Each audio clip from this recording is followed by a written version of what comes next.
আমি শুধু এতটুকুই বলতে চাই আপনাদের বক্তব্যের মধ্যে এবং অতীত ইতিহাস থেকে আমি মনে করি যে শহীদ জিয়ার যদি এদেশে জন্ম না হতো তাহলে কি স্বাধীনতা আসতো এদেশে? শহীদ জিয়া উনি শুধু একাই মুক্তিযোদ্ধা ছিলেন না, ওনার পরিবারকে উনি বিপদে রেখে তখন তারা পাকিস্তানিদের হাতে বন্দী। তো আজকের নেত্রী আমাদের বেগম খালেদা জিয়াও একজন প্রকৃত মুক্তিযোদ্ধাই বলে, উনি তখন বন্দী অবস্থায় ছিলেন।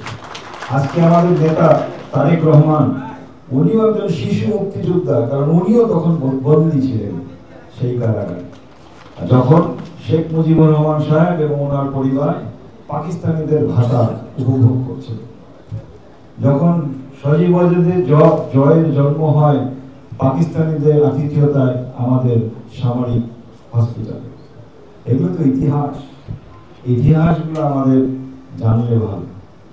আমি আজকে সংহতি দিবসের কথা না বলে আমি ভবিষ্যতের বা দুই একটা এক্সাম্পল দিতে চাই দুই একটা দেশের, যে আমাদের রুমন যেরকম বললো আমরা বিএনপি পরিবারের কথা, তো আমি মনে করি যে, এবং বিএনপি সম্বন্ধে আমরা যেটা শুনি, আমি মনে করি যে বিএনপির অপর নাম হলো বাংলাদেশ। যদি বিএনপি না থাকতো এই দেশে তাহলে আমার মনে হয় না বাংলাদেশ আজকে বাংলাদেশ হিসাবে থাকতো। আজকে বাংলাদেশ হয়তো বা ভুটান হইতো, আজকে বাংলাদেশ হয়তো বা কম্বোডিয়া হইতে পারে। কম্বোডিয়া একটা দেশ আছে, ভুটানও একটা দেশ আছে। ভুটানের সে দেশে পৃথিবীর বিশেষ বিশেষ দেশে তাদের অ্যাম্বাসেডর দিতে পারে না, তাদের ফরেন রিলেশনস একটা আরেকটা দেশ থেকে ডিকটেট করা। আচ্ছা, কম্বোডিয়া একটা দেশ, সেজন্য বলছি যে সে দেশের ইতিহাস যদি দেখেন শেখ হাসিনার ইতিহাসের সঙ্গে অনেক মিল আছে। কারণ কম্বোডিয়াতেও তারা এরকম স্বৈর শাসনের মতো এরকম অত্যাচার করেছে, এরকম নিপীড়ন করেছে, এবং সেখানে যত বিরোধী দল ছিল তারা সকল বিরোধী দলকে নিশ্চিহ্ন করে দিয়েছে। একইভাবে হয় হত্যা করেছে, জেল দিয়েছে, জুলুম করেছে, তাহলে বিদেশে পাঠিয়ে দিয়েছে।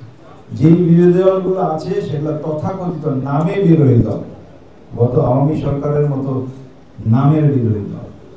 কিন্তু শেখ হাসিনা কিন্তু সেই একই পদ্ধতিতে আগাচ্ছিল। বিদেশি একটা রাষ্ট্রের বুদ্ধিতে শেখ হাসিনাও কিন্তু তার রাজত্ব ঠিক করে ফেলছিল 1942 সালে। এবং দেখেন ওই কম্বোডিয়াতে হুন সেন আলটিমেটলি চলে গেছে, কিন্তু সে যাওয়ার পরে সে এমনভাবে ব্যবস্থা করে দিয়েছে তার সন্তানকে আজকে সেই জায়গায় প্রতিষ্ঠিত করেছে, এবং একই অপশাসন আজকে সেখানে চলছে। তো বাঙালিরা বীরের জাতি, 1971 সালে যেটা দেখিয়েছে, 1975 সালে দেখিয়েছে, এই 2024 দেখেছে। আমরা স্বাধীন চেতা জানি, আমরা কম্বোডিয়া হতে চাই না, আমরা ভুটান হতে চাই না, আমরা বাংলাদেশ হতে চাই। এবং একমাত্র বিএনপির জন্য, শহীদ রাষ্ট্রপতি জিয়াউর রহমানের জন্য, বিএনপির জন্য কিন্তু আজকে বাংলাদেশ স্বাধীনভাবে চলতে পারছে। নিরপেক্ষ, সত্য প্রকাশে আপোষহীন।